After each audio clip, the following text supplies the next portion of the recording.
Now to our other top story at 5, Israel at war as Rosh Hashanah begins. The country has plans to retaliate against Iran after yesterday's missile attack, and it has help from the U.S. In this video from U.S. Naval Forces, Navy destroyers in the eastern Mediterranean intercepted missiles that Iran fired at Israel on Tuesday. In total, Israeli and U.S. forces intercepted nearly 200 ballistic missiles. Iran attacked Israel yesterday after Israel killed an Iranian-backed Hezbollah leader in Lebanon.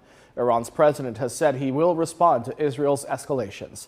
The tensions overseas weigh heavy on Jewish people's minds here in Florida as they welcome in their new year. WESH 2's Justin Shecker spoke with an Orlando rabbi about his message during these uncertain times.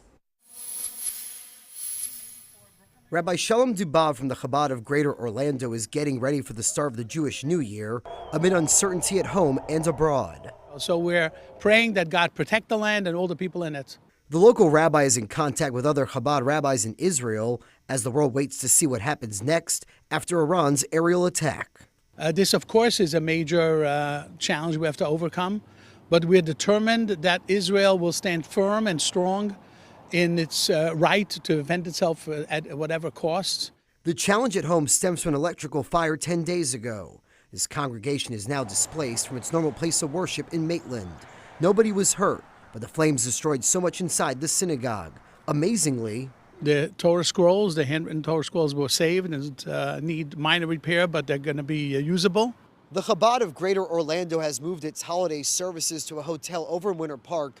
When they gather for this holiday, they'll be praying for peace in Israel, and they'll remember the lives lost nearly a year ago on October 7th. We have 101 names that we know of people that are in captivity, and we have a special part of our service which will be dedicated to the commemoration of those who died and those who are missing and those who are fighting to maintain peace in the land.